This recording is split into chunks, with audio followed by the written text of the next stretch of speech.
Okay. हाँ, विशाखा का एक डाउट है सर।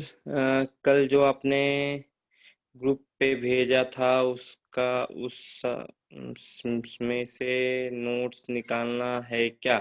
पीडीएफ नोट्स नहीं निकालना है, पूरा नोट्स ही है विशाखा, उसको और नोट्स निकालने की जरूरत नहीं। वो कंप्लीट नोट्स है, उसमें एक दो चीज एक्स्ट्रा दिया हुआ है, वो मैं बताते जाऊंगा आपको क्या कुछ एक्स्ट्रा दिया हुआ है। जो कुछ एक्स्ट्रा दिया हुआ है वो यूज नहीं करना है, बाकी सब अच्छी तरह से पढ़ते जाना है बस। तो वो काफी नोट्स है, हम लोग को उसमें कुछ भी एक्स्ट्रा ऐड नहीं करना है। Okay sir. ठीक है। ओके। एंड एबीसीडी बैच के जो भी लोग थे, आई होप वो सब अभी हट गए होंगे। ठीक है, चलिए। तो हम लोग आज का लेक्चर स्टार्ट करते हैं। हम लोग ने कल किस पॉइंट तक डिस्कस किया था बच्चों, याद है? नेहा ने कल किस पॉइंट तक डिस्कशन अपना हुआ था? कहाँ तक हम लोग ने सारी चीजें पढ़ी थी? कि कैथोड रे तक कर लिया था हम लोग ने? सर याद है? Dalton theory. हाँ, Dalton theory. Dalton theory start किया था। ओके, चलो तो हम लोग डाल्टन थ्योरी पे डायरेक्टली पहुंचते हैं। डाल्टन थ्योरी हम लोग ने कर लिया था, और हम लोग बेसिकली ये एटॉमिक नंबर और एटॉमिक मास वाला पॉइंट जो था, ये हम लोग ने पहले ही डिस्कस कर लिया है। मास नंबर, एटॉमिक नंबर ये ऑलरेडी डिस्कस्ड है, इसलिए इसको हम दोबारा डिस्कस करने की जरूरत नहीं है। हम लोग ने ये पॉइंट ऑलरेडी डिस्कस किया हुआ है, तो हम लोग डायरेक्टली आगे बढ़ते हैं। Will move ahead. और इसमें हम लोग ने average atomic mass, average isotopic mass, ये जो है ये पार्ट भी हम लोग का पहले ही चैप्टर में है। तो थोड़ा हम लोग जो पहला चैप्टर का एक्स्ट्रा पढ़ेंगे, कुछ लोगों को ऑलरेडी ये पढ़ाया हुआ है। एवरेज आइसोटोपिक मास का पॉइंट ऑलरेडी एक बैच को आप लोग में से हुआ है, राइट? दूसरे बैच को भी हम लोग ये सारी चीजें कराने वाले हैं, सो आप लोग को चिंता करने की आवश्यकता नहीं, ये आसानी से चीजें कवर हो जाएंगी। ठीक है, बट इसका खास यहाँ पे यूज नहीं है, इसलिए हम लोग डायरेक्टली आगे बढ़ते हैं। एंड हम लोग आइसोटोप्स के पास आते हैं, वहां से सारी चीजें डिस्क्राइब करते हैं। आइसोटोप्स, आइसोबार्स एंड आइसोटोन्स, ये तीन चीजें हम लोग को पढ़नी है। We need to study these three things: isotopes, isobars and isotones. ये तीन चीजें हम लोग को हमारे बुक में भी दिया हुआ है, और हम लोग को पढ़ना भी है, इस पे बेस्ड क्वेश्चन भी आते हैं। और आइसोटोप्स, आइसोबार्स के बारे में ऑलरेडी हम पढ़ना हुआ है। ठीक है, एडिशनल हम लोग को इनमें क्या क्या सीखना है। तो आइसोटोप्स वाज गिवन बाय सॉडी, ये नाम हम लोग को ध्यान में रखना बहुत जरूरी है बच्चों, ये साइंटिस्ट का नाम हम लोग को याद रहना चाहिए। So isotopes was given by Soddy. They are the atoms of given element, मतलब एक ही पर्टिकुलर एलिमेंट के एटम्स होते हैं। एक पर्टिकुलर एटम के ये, अगर एक पर्टिकुलर एलिमेंट है, उन्हीं के एटम्स होते हैं जिनका एटॉमिक नंबर सेम होता है बट मास नंबर डिफर करता है। तो ये हम लोग जानते हैं ऑलरेडी, हम लोगों ने कुछ एग्जांपल भी देखे हुए इसके। 17Cl35, 17Cl37, हम लोग ने ये 9th स्टैंडर्ड में ही ये पॉइंट डिस्कस किया था, राइट? लेकिन इसमें कुछ चीजें हम लोग एक्स्ट्रा सीखेंगे। पहला तो हम लोग को ये नाम नहीं पता था, तो ये नाम जरूर से ध्यान में रखेंगे। ये डेफिनेशन हम लोग को पता है कि वो सिमिलर एलिमेंट्स के ही डिफरेंट एटम्स होते हैं जिनका मास नंबर क्या होता है, डिफर करता है, बट उनका एटॉमिक नंबर रहता है वो सेम रहता है। अब क्योंकि उनका एटॉमिक नंबर सेम है, इसलिए उनके वैलेंस इलेक्ट्रॉन भी सेम होंगे, और क्योंकि उनके वैलेंस इलेक्ट्रॉन सेम होंगे, इसलिए उनका केमिकल प्रॉपर्टी सेम होगा। क्यों? क्योंकि केमिकल प्रॉपर्टी जो है वो वैलेंस शेल में कितने इलेक्ट्रॉन प्रेजेंट है उन पे डिपेंडेंट होता है। ठीक है, और फिजिकल प्रॉपर्टी जो होता है बच्चों, वो मास डिपेंडेंट होता है। फिजिकल प्रॉपर्टी जो होता है वो मास डिपेंडेंट होता है, and that's why physical property में डिफरेंसेस देखने के लिए हम लोग को मिल सकते हैं, क्योंकि यहाँ पे मास जो है वो डिफर कर रहा है, मास जो है वो अलग है, एंड दैट्स व्हाई हम लोग फिजिकल प्रॉपर्टीज में डिफरेंसेस देखने के लिए मिल सकते हैं, राइट बच्चों? नाउ क्योंकि यहाँ पे मास नंबर डिफर है, और z जो है हमारा नंबर ऑफ प्रोटॉन, इसका वैल्यू सेम है, तो चेंज क्या होने वाला है? नंबर ऑफ न्यूट्रॉन और मास नंबर, इन दोनों में आपको चेंजेस देखने के लिए मिलेगा। मतलब number of neutron and number of nucleon, इन दोनों टर्म में आपको अंतर देखने मिलेगा। मैं दो टर्म की बात कर रहा हूं, नंबर ऑफ न्यूट्रॉन की बात कर रहा हूं, राइट। तो न्यूट्रॉन भी अलग होगा and number of nucleon. Now what is number of nucleon? तो number of nucleon is number of proton plus number of neutron, and that is nothing but it is mass number. That is nothing but it is what? Mass number. So अगर mass number differ कर रहा है तो number of proton plus number of neutron that is number of nucleons का value differ करेगा। इसमें ज्यादा सोचने वाली बात नहीं है, क्योंकि एलिमेंट सेम एटम का है इसलिए Z सेम है, इसलिए number of proton that is Z will be same. And क्योंकि नंबर ऑफ प्रोटॉन है और नंबर ऑफ न्यूक्लियॉन्स डिफर कर रहा है, that's why number of neutron भी डिफर करेगा। सिंपल है। मैं फिर से रिपीट कर रहा हूं, ध्यान से सुनिएगा। नंबर ऑफ प्रोटॉन सेम है, number of nucleons is number of proton plus number of neutron होता है, and that's why what we can say कि आज हमारा नंबर ऑफ जो न्यूक्लियॉन्स है, जो मास नंबर है, वो अगर डिफर कर रहा है, इसका मतलब है कि हमारा नंबर ऑफ प्रोटॉन भी क्या होगा? डिफर करेगा। Even our number of proton will also, sorry, number of neutron will also differ. Number of proton same रहेगा। हाँ बेटा, यूट्यूब लाइव हो नहीं रहा है, पता नहीं किसी रीजन से, इसलिए नहीं कर पाया रोहन। यूट्यूब लाइव नहीं हो रहा है, ठीक है। सो आज के दिन हम लोग को ऐसे ही देखना पड़ेगा, तो ध्यान से देखते जाइए, बहुत इंपॉर्टेंट है। इसको रिकॉर्ड कर रहे, बाद में रिकॉर्डिंग होगा तो डाल देंगे। तो मैंने आपको क्या बताया? सिंपल चीजें बताई। नंबर ऑफ प्रोटॉन सेम है, एटॉमिक नंबर सेम है, डिफर क्या कर रहा है? Number of nucleons. Mass number differ कर रहा है। मास नंबर क्या होता है? Number of proton plus number of neutron होता है मास नंबर, राइट। और नंबर ऑफ प्रोटॉन डिफर कर रहा है, तो स्वाभाविक तौर से नंबर ऑफ प्रोटॉन सेम है, नंबर ऑफ न्यूक्लियॉन्स डिफर कर रहा है, तो स्वाभाविक तौर से number of proton plus number of neutron जो डिफर कर रहा है, तो आपको देखने क्या मिलेगा कि नंबर ऑफ न्यूट्रॉन में भी डिफरेंसेस आ गए हैं, ठीक है। तो सेम क्या क्या है, डिफर क्या क्या कर रहा है, वो ध्यान में रखिए। प्रोटॉन का नंबर सेम है, राइट। नंबर ऑफ प्रोटॉन जो है हमारा वो सेम है, डिफर क्या कर रहा है? Mass number. Now mass number क्या होता है बच्चों?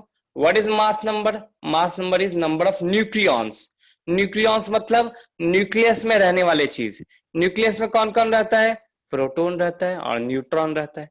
प्रोटॉन का नंबर सेम है, मास नंबर डिफर कर रहा है, नंबर ऑफ न्यूक्लियॉन डिफर कर रहा है, क्योंकि मास number is nothing but it is number of nucleon. अगर ये डिफर कर रहा है तो स्वाभाविक तौर से नंबर ऑफ न्यूट्रॉन भी डिफर करेगा। तो क्या चीज सेम रहेगा, क्या डिफरेंट रहेगा, वो ध्यान में रखना है। तो इससे क्या क्या प्रॉपर्टीज डिफर करती हैं? केमिकल प्रॉपर्टीज सेम रहता है, क्योंकि वो वैलेंस इलेक्ट्रॉन पे डिपेंडेंट होता है। क्योंकि वो किस चीज पे डिपेंडेंट होता है? वैलेंस इलेक्ट्रॉन पे डिपेंडेंट होता है। बट फिजिकल प्रॉपर्टीज जो है वो मास डिपेंडेंट होता है, and that's why physical property हमारा डिफर करता है। फिजिकल प्रॉपर्टी जो है वो मास डिपेंडेंट है, एंड दैट्स व्हाई हम क्या बोल सकते हैं? फिजिकल प्रॉपर्टी जो है हमारा डिफर करेगा। तो ये सारे पॉइंट्स हम लोगों ने डिस्कस कर लिए, कुछ एग्जाम्पल दिए हैं वहां पे, वो कुछ एग्जाम्पल आप ध्यान में रखिएगा। तो these examples are very important, इनको ध्यान में रखना जरूरी है, ठीक है ना। एग्जाम्पल में पहला एग्जाम्पल दिया है प्रोटियम, ड्यूट्रियम एंड ट्रिटियम का। तो protium is 1h1, deuterium is 1h2 and tritium is 1h3। तो एटॉमिक नंबर सेम है, मास नंबर डिफर कर रहा है, नंबर ऑफ न्यूक्लियॉन डिफर कर रहा है, नंबर ऑफ न्यूट्रॉन डिफर कर रहा है, but number of proton will remain same. ये चीज ध्यान में रखेंगे, ठीक है। दूसरा एग्जांपल दिया 6C12, 6C13, 6C14 कार्बन के डिफरेंट हम लोगों ने आइसोटोप्स लिए। 6C12, 6C13 and 6C14 are different isotopes of carbon. यहाँ पे हम लोगों ने अलग अलग आइसोटोप्स ऑफ कार्बन को देखा है, कार्बन को लिया है, ठीक है। सो आई होप आप सबको ये पॉइंट भी क्लियर है, किसी को यहाँ कोई डाउट नहीं। तो हम लोग अगले स्लाइड की तरफ बढ़ते हैं, नेक्स्ट। और यहाँ पे हम लोग आइसोटोप्स के बाद आइसोबार्स को देखेंगे ना। आइसोबार्स का डिस्कवरी किसने किया था? तो it was discovered by Aston.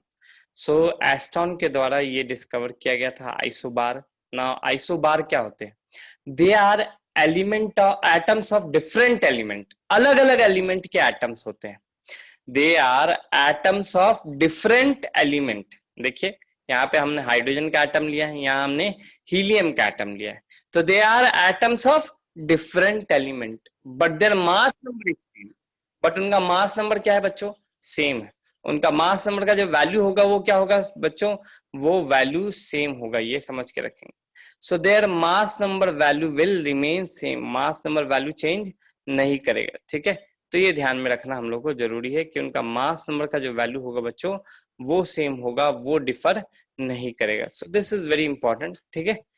चलिए, तो हम लोग ये समझ गए कि आइसोबार का जो डेफिनेशन है, this was given by atom, and what was the definition? They have definition was they are different atoms of different element which are having same mass number but different atomic number। तो उनका mass number same होगा but atomic number differ करेगा। जैसे example में 1h3 2he3 example लिए, right. Isobars में chemical property और physical property दोनों डिफरेंट होती है, ये याद रखिएगा। आइसोबार्स में दोनों प्रॉपर्टी डिफरेंट होते हैं, केमिकल प्रॉपर्टी भी डिफरेंट होता है, साथ साथ उनमें उनका फिजिकल प्रॉपर्टी भी डिफर करता है। दोनों प्रॉपर्टीज डिफरेंट होती है, सेम नहीं होती है। इन चीज को हम लोग को ध्यान में रखना है, ठीक है। So this is very important. Next, they do not have same E by M value, charge by mass value उनका सेम नहीं होता है। क्या बताया जा रहा है कि उनका ई बाई एम वैल्यू जो होता है वो सेम नहीं होता है, चार्ज बाई मास वैल्यू भी सेम नहीं होता है। कॉमन सेंस है बच्चों।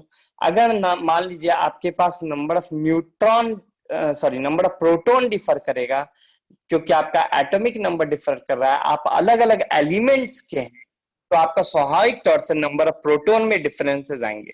और जब आपके नंबर ऑफ प्रोटॉन में डिफरेंसेस आएंगे तो आप पे चार्ज अलग अलग होगा। तो भले ही मास सेम है बट चार्ज अलग अलग होने के चलते ई बाई एम स्पेसिफिक चार्ज का जो रेशियो है बच्चों वो क्या होगा? वो डिफर करेगा, वो सेम नहीं होगा। ये हम लोग ध्यान में रख सकते हैं। रीजनिंग सिंपल है बच्चों। क्या सेम नहीं है? यहाँ नंबर ऑफ प्रोटॉन सेम नहीं है। क्यों सेम नहीं है?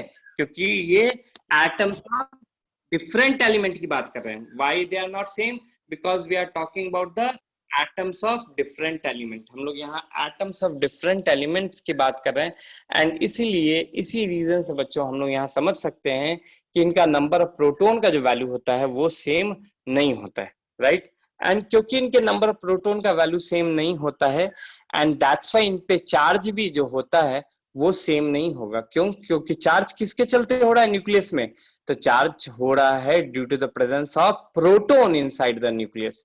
तो आज के दिन में नंबर प्रोटॉन डिफर करेगा तो चार्ज भी न्यूक्लियस पे या एटम पे डिफर करेगा। तो ये चीज ध्यान में रखना है। तो अगर चार्ज डिफरेंट है, मास सेम भी है, therefore you can say E by M ratio भी डिफर करेगा, ई बाय एम रेशियो भी सेम नहीं रहेगा। नाउ आप लोग प्लीज टिक भी करते जाएंगे। आइसो डायफर्स हम लोग को स्टेट बोर्ड के सिलेबस में नहीं है, एमएसटी सीटी के सिलेबस में नहीं है, तो इसको थोड़ा टिक भी करते जाएंगे। एक दो चीज एक्स्ट्रा दिया हुआ है वो आप लोग इसको हटा सकते हैं, रिमूव कर सकते हैं। नहीं पढ़ना है तो रहने दे सकते हैं, वैसे पढ़ भी सकते हैं, बट आपको नहीं देखने की जरूरत है तो आइसो डायफर्स को नेग्लेक्ट कर सकते हैं, ठीक है, क्योंकि ये हम लोग को सिलेबस में नहीं दिया है। तो इसको आप इसका नोट्स जरूर से ले लीजिए।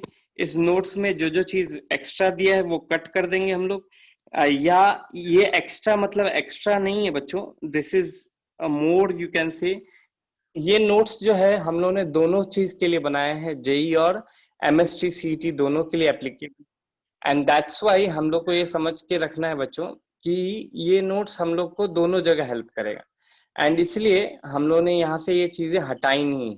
तो आपको कट करवा देंगे जब आपको ये नोट्स आप लेके आएंगे जेरोक्स करवा के, तो हम लोग उसमें ये डायरेक्टली आप कट कर सकते हैं कि भाई आइसो डायफर्स हमसे पूछने वाला नहीं है स्टेट बोर्ड के एग्जामिनेशन में और एमएसटी सीईटी एग्जामिनेशन में, इसलिए इसको देखने की आवश्यकता नहीं, ठीक है ना। अगला टॉपिक हम लोग को पूछने वाला है आइसोटोन्स पूछते हैं, ठीक है। तो आइसोटोन्स क्या होते हैं? आइसोटोन्स भी एटम्स ऑफ डिफरेंट एलिमेंट होते हैं, ये भी एटम्स ऑफ डिफरेंट एलिमेंट ही होते हैं बच्चों। बट इनमें सेम क्या होता है? इनमें नंबर ऑफ न्यूट्रॉन सेम होता है। इनमें सेम क्या होता है? नंबर ऑफ न्यूट्रॉन सेम होता है, right. So they have number of neutrons same, okay, तो आइसोटोन्स वर्ड जो है इसमें याद रखना है कि नंबर ऑफ न्यूट्रॉन्स सेम रहेगा, राइट। एंड ये भी elements of atoms of elements different elements रहेंगे, अलग अलग एलिमेंट के एटम्स हम लोग यहाँ कंसीडर करते हैं, तो these are also atoms of different element. So ये ध्यान में रखिएगा बच्चों। और यहाँ पे नंबर ऑफ न्यूट्रॉन का वैल्यू जो रहता है वो सेम रहता है, ये हम लोग को समझ के रखना है। So here we are having same number of neutrons, ठीक है। तो बस आप एक एग्जांपल देख लीजिए, प्रोटॉन यहाँ 1 है, यहाँ प्रोटॉन 2 है, प्रोटॉन डिफर कर रहा है, बट न्यूट्रॉन का वैल्यू देखिए। न्यूट्रॉन का वैल्यू कैसे निकालते हैं, मास नंबर है ना, A minus Z gives you number of neutron, right ना। Mass number minus atomic number gives you number of neutron, ये हम लोग पॉइंट जानते हैं। Mass number minus atomic number will give you what, number of neutron. Number of neutron आपको provide करता है, ये हम लोग को आइडिया होना चाहिए, ठीक है। सो आई होप आप सबको ये इस पॉइंट तक सारे चीज क्लियर हो गए हैं। अगला कहानी जो है वो आइसोस्टर्स का है। आइसोस्टर्स भी हम लोग को स्टेट बोर्ड के सिलेबस में नहीं दिया है, हम लोग उसको भी निग्लेक्ट कर सकते हैं। तो अब हम लोग डायरेक्टली आगे आइसोटोन्स जब हम लोग डिस्कस कर लिए हैं, तो अब हम लोग अगले मॉडल की तरफ बढ़ते हैं, राइट। चलिए, आइसो इलेक्ट्रॉनिक स्पीसीज भी हम लोग को bond periodic tables properties chapter में पढ़ना है, और आसान सा है इसलिए 2 मिनट इसको सीख लेते हैं। आइसो इलेक्ट्रॉनिक स्पीसीज जो होते हैं बच्चों, उनमें एटम्स में भी हो सकता है, वो मॉलिक्यूल्स में भी हो सकता है, आयंस में भी हो सकता है। मतलब एटम्स, मॉलिक्यूल्स और ions which are having same number of electron.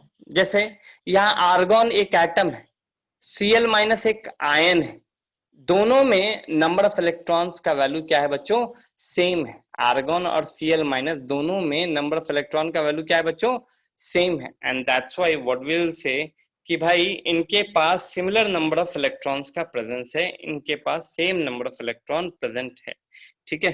तो इस तरह से हम लोग बच्चों बता सकते हैं इस चीज के बारे में कि ये जो है ये similar number of electron contain करते हैं, Cl माइनस और Ar, right, argon and chloride ion. So they are isoelectronic species. जैसे वाटर और NH3। सो आज वाटर और NH3 में भी नंबर ऑफ इलेक्ट्रॉन देखेंगे तो 10 ही है। और नंबर ऑफ एटम्स की अगर हम लोग बात करें तो क्या नंबर ऑफ एटम सेम है, यहाँ 4 है, यहाँ पे 4 है, यहाँ पे 3 है, नहीं, नंबर ऑफ एटम्स सेम नहीं, सेम क्या है, इनमें नंबर ऑफ इलेक्ट्रॉन्स का वैल्यू सेम होता है। वैसे ही BF3 और SO2 में भी देखिए, दोनों में 32 इलेक्ट्रॉन्स होते हैं। तो ये आइसो इलेक्ट्रॉनिक स्पीसीज है। अगेन न्यूक्लियर आइसोमर्स हम लोग को देखने की जरूरत नहीं है, हम लोग डायरेक्टली आगे बढ़ते हैं, ठीक है। So these are the few isotopes, isomers, isotones जिनको हम लोग को देखना था, ठीक है। तो ये हम लोग देख के अब आगे बढ़ते हैं टुवर्ड्स द एटॉमिक मॉडल। अलग अलग एटॉमिक मॉडल के पॉइंट को हम लोग डिस्कस करते जाएंगे बच्चों। तो सबसे पहले थॉमसन्स का एटॉमिक मॉडल, ये मॉडल हम लोग को पता है, बट इस मॉडल के ड्रॉबैक्स हमको ज्यादा सीखने हैं, या लिमिटेशंस हम लोग को ज्यादा सीखने हैं। क्यों? क्योंकि इसके लिमिटेशन से ही हमारा फूड का मॉडल आता है, राइट। इसके लिमिटेशन से ही हम लोग को रदरफोर्ड का मॉडल ऑब्टेन होता है और रदरफोर्ड का मॉडल आता है पिक्चर में। तो इसके लिमिटेशंस को हम लोग को देखना जरूरी है, राइट ना। इसका लिमिटेशन हम लोग को क्या क्या बता रहा है, तो बेसिकली मेजर जो लिमिटेशन है उसका थॉमसन मॉडल का, वो एक मेजर लिमिटेशन ये है कि थॉमसन का कहना था कि हमारा जो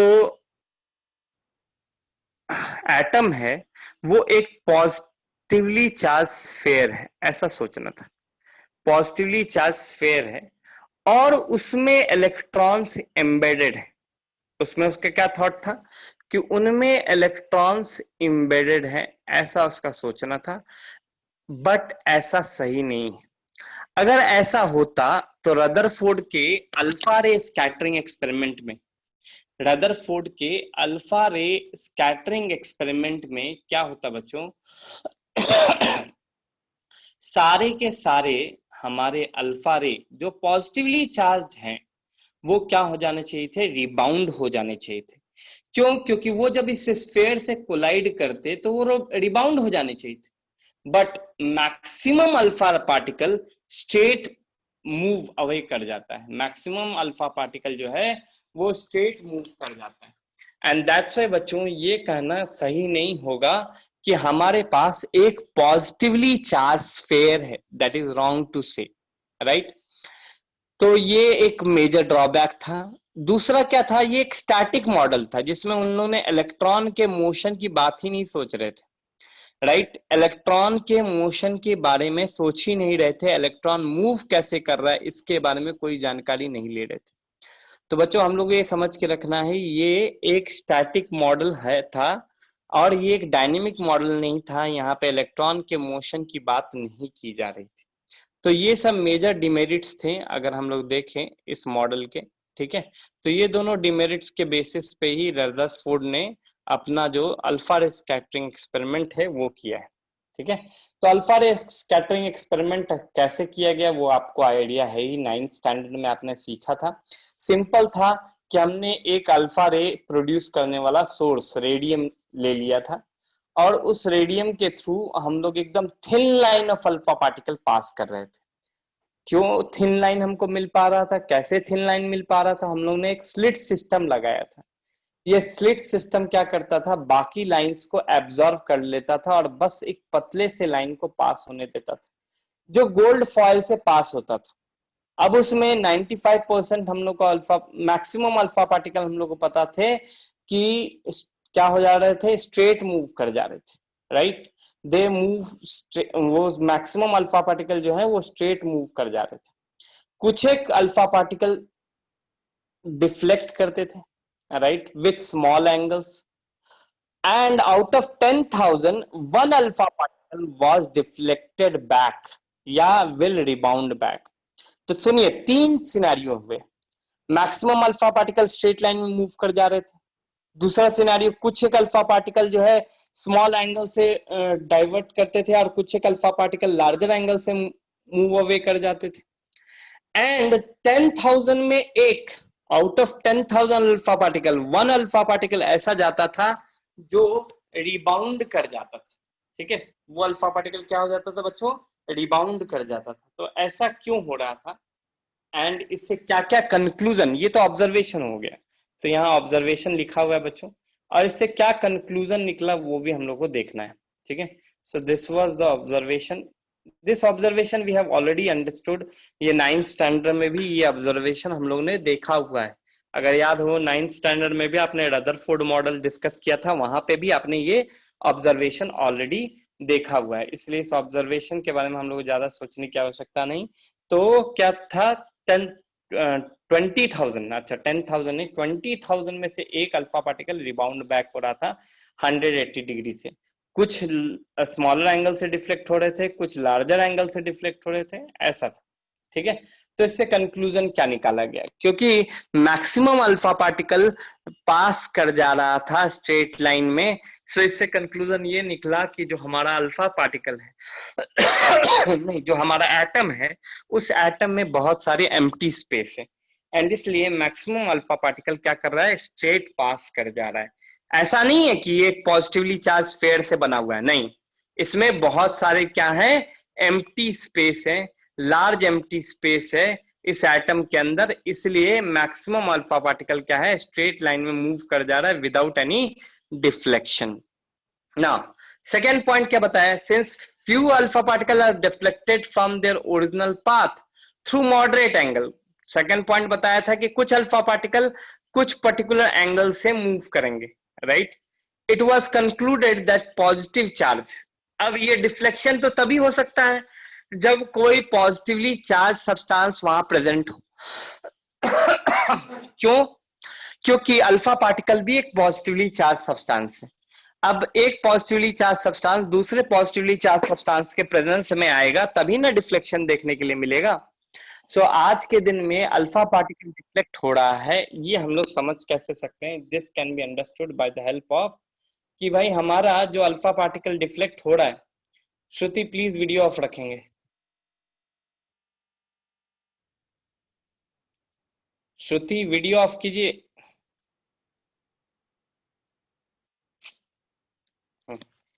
तो आप लोग ये बताया जा रहा था बच्चों कि अल्फा पार्टिकल जो कुछ अपने ओरिजिनल पाथ से थोड़े एंगल, माइन्यूट एंगल से या लार्जर एंगल से डिफ्लेक्ट हो रहा है, वो क्या कंक्लूजन दे रहा था? वो कंक्लूजन ये दे रहा था कि कोई ना कोई पॉजिटिव चार्ज कंसंट्रेटेड है एक पर्टिकुलर स्पेस में, राइट?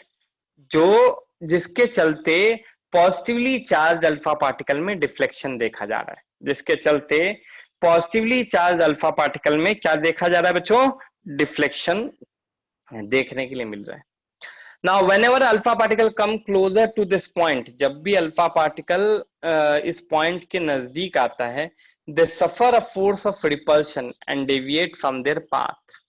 वो जब भी इस पॉइंट के पास आते हैं, जो पॉइंट कैसा है? पॉजिटिवली चार्ज है, उसके जब भी पास आते हैं तो उनको एक रिपल्सिव फोर्स देखने के लिए मिलता है, और उस रिपल्सिव फोर्स के चलते वो अपने पाथ से डेविएट हो जाते हैं, राइट?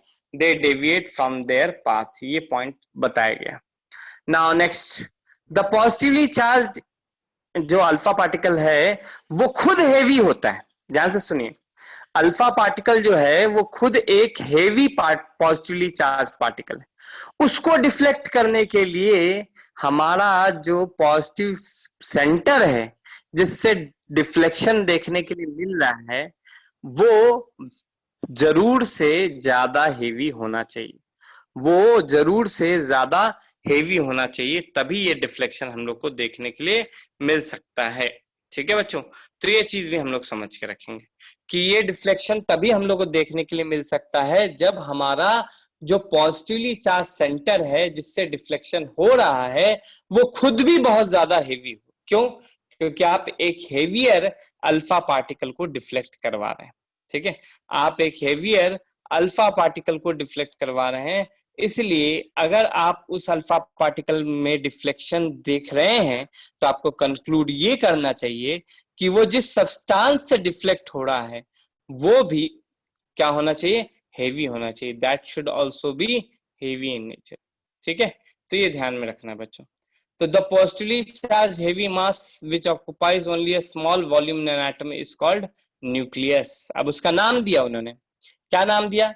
कि जो पॉजिटिवली चार्ज हेवी मास जहां ऑक्युपाई है स्मॉल वॉल्यूम में, उसको न्यूक्लियस के नाम से जाना जाता है, और वो एटम के सेंटर में प्रेजेंट होगा, ऐसा बताया गया। वो कहां प्रेजेंट होगा? सो एटम के सेंटर में वो प्रेजेंट होगा, right? A very few of alpha particle suffered strong deflection. फिर क्या बोल रहा है? कुछ ही अल्फा पार्टिकल स्ट्रॉन्ग डिफ्लेक्शन देखते हैं on even returned on their path, indicating the nucleus is rigid. Now बता रहा है कि बहुत ज्यादा डिफ्लेक्शन देखने के लिए सिर्फ कुछ ही अल्फा पार्टिकल में मिलता है। ये चीज क्या चीज को जस्टिफाई करता है? ये चीज जस्टिफाई कर रहा है कि भाई हमारा न्यूक्लियस जो है बहुत ही ज्यादा रिजिड सब्सटेंस है, एंड कोई रिजिड सब्सटेंस से दूसरा एक, जैसे हमारे एक मान लीजिए एक बड़े से फुटबॉल से, जैसे मेटल का फुटबॉल, उससे हम लोग एक क्या कर रहे हैं? पिंग पोंग बॉल हिट करवाते हैं, तो वो पिंग पोंग बॉल क्या होगा? एग्जैक्टली रिबाउंड बैक कर जाएगा। तो बच्चों आज इसका मतलब है कि वो जो सेंटर में प्रेजेंट हेवी न्यूक्लियस है वो पॉजिटिवली चार्ज है और वो बहुत ही ज्यादा डेंस है। ये चीज हम लोग को यहाँ बताया जा रहा है। सो ये सारे पॉइंट्स बच्चों हम लोगों ने पहले भी डिस्कस किए हुए हैं, ऐसा नहीं ये हम लोग पहली बार डिस्कस कर रहे हैं। 9th स्टैंडर्ड में भी ये सारे पॉइंट डिस्कस थे, जस्ट आपको एक फटाफट ओवरव्यू बता दिया है, ध्यान में रखने बोला है ना। ये जो पॉइंट नंबर 4 है, ये पॉइंट नंबर 4 हम लोग को ये बताता है कि किस तरह से हमारा डिफ्लेक्शन, जो पार्टिकल डिफ्लेक्ट हो रहे हैं एंड उनका जो डिफ्लेक्शन एंगल है, दोनों में रिलेशन क्या है उसके बारे में बताता है। तो ये एक्सप्लेन करता है about the relation between the deflected particle and the angle of deflection by which they are deflecting. ये दो चीज हम लोग को आइडिया देता है। नाउ अगर एटॉमिक नंबर बढ़ेगा तो नंबर ऑफ प्रोटॉन इंक्रीज होगा, और उसके चलते रिपल्शन इंक्रीज होगा, और उसके चलते डिफ्लेक्शन एंगल में इंक्रीज होगा। मतलब इससे ये क्या बताना चाह रहे हैं? मतलब ये बताना ये चाह रहे हैं कि अगर मैं एटम में अलग अलग एटम लूं और अलग अलग एटम जिनका एटॉमिक नंबर अलग अलग है, ऐसा मैं एटम लूं, तो क्या होगा बच्चों? तो हम लोग को देखने के लिए मिलेगा कि जैसे जैसे एटॉमिक नंबर बढ़ रहा है, क्या बढ़ रहा है? जेड एटॉमिक नंबर बढ़ रहा है, वैसे वैसे हमारा नंबर ऑफ प्रोटॉन भी बढ़ेगा, क्योंकि Z is nothing but it is number of proton. और जब नंबर ऑफ प्रोटॉन बढ़ेगा तो स्वाभाविक तौर से न्यूक्लियस में पॉजिटिव चार्ज बढ़ता चला जाएगा, और जब न्यूक्लियस में पॉजिटिव चार्ज में इंक्रीज होगा, और जब न्यूक्लियस में पॉजिटिव चार्ज में इंक्रीज होगा, तो स्वाभाविक तौर से बच्चों एंगल ऑफ डिफ्लेक्शन बढ़ता चला जाएगा। Then in that case angle of deflection will go on increasing. उस केस में क्या होगा बच्चों? एंगल ऑफ डिफ्लेक्शन जो है, डिफ्लेक्शन जो है बच्चों बढ़ता चला जाएगा। आई होप आप सबको ये पॉइंट क्लियर हो गया हो। ठीक है, सो एंगल ऑफ डिफ्लेक्शन का जेड से क्या रिलेशन है वो यहाँ पे बताया गया है। What is the relation between angle of deflection and Z? ठीक है, तो वो भी बताया गया है। जेड बढ़ा, एटॉमिक नंबर बढ़ा, नंबर प्रोटॉन बढ़ गया। नंबर ऑफ प्रोटॉन अगर बढ़ेगा तो बच्चों क्या बढ़ जाएगा? हमारा न्यूक्लियस में पॉजिटिव चार्ज बढ़ जाएगा, और पॉजिटिव चार्ज बढ़ जाएगा तो स्वाभाविक तौर से एंगल ऑफ डिफ्लेक्शन में इंक्रीज होगी, एंगल ऑफ डिफ्लेक्शन में राइज होगा। ये समझ के रख लेना। ठीक है, now next is application of Rutherford model. अगला जो पॉइंट है बच्चों वो एप्लीकेशन है किस चीज का? रदरफोर्ड मॉडल का। कि हम लोग रदरफोर्ड मॉडल बेसिकली जो अभी हम लोगों ने पीछे पढ़ा है इसको कहाँ अप्लाई कर सकते हैं, इस मॉडल के थ्रू क्या चीजें हम लोग सीख सकते हैं, वो अभी हमको बताएगा। सो देखिए, रदरफोर्ड मॉडल के हिसाब से हम लोग को अभी तक क्या क्या पता चला? हम लोग को ये पता चला है कि हमारा सेंटर में बहुत ही डेंसली पॉजिटिवली चार्ज न्यूक्लियस का प्रेजेंस, एंड इसलिए इसको हम लोग न्यूक्लियर एटॉमिक मॉडल भी बोलते हैं, and that's why it is also termed as nuclear atomic model. इस रीजन से बच्चों इसको न्यूक्लियर एटॉमिक मॉडल के नाम से भी जाना जाता है। ठीक है, क्यों? क्योंकि पहली बार यहाँ पे न्यूक्लियस के होने का बात बताया गया था। ठीक है, अब ये मॉडल क्या क्या डिस्क्राइब करता है? तो बता रहा है कि भाई ये मॉडल बता रहा है कि an atom consist of heavy positively charge nucleus, है ना। हमारा जो एटम है उसमें एक बहुत ही ज्यादा heavy dense positively charge nucleus का प्रेजेंस है, जहां पे प्रोटॉन प्रेजेंट रहते हैं। कैसे पता चला जहां पे प्रोटॉन प्रेजेंट रहते हैं? जहां पे प्रोटॉन प्रेजेंट रहते हैं ये हम लोग को पता चला बाय द अंडरस्टैंडिंग कि भाई हमारा, ध्यान से सुनते जाइएगा, हमारा जो पॉजिटिव चार्ज है वो यहीं पे, एंड इसी रीजन से तो हमारा अल्फा पार्टिकल कोलाइड करके वापस आ जा रहा है, या अल्फा पार्टिकल में डिफ्लेक्शन देखने के लिए मिल रहा है। तो आज के दिन में हमारा प्रोटॉन जो है वो न्यूक्लियस के अंदर हेवी पॉजिटिवली चार्ज न्यूक्लियस के अंदर प्रेजेंट है हमारा प्रोटॉन। ये चीज हम लोग को जानने यहाँ देखने के लिए मिला ना। वॉल्यूम ऑफ न्यूक्लियस जो है, नेक्स्ट पॉइंट जो हम लोग को समझने के लिए मिला वो है वॉल्यूम ऑफ न्यूक्लियस के बारे में। तो वॉल्यूम ऑफ न्यूक्लियस के बारे में क्या समझेंगे? एक मिनट ना, जस्ट अ मोमेंट बच्चों।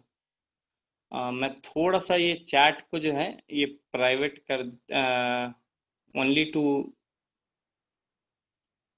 एडमिन कर देता हूँ, होस्ट ओनली कर दिया है।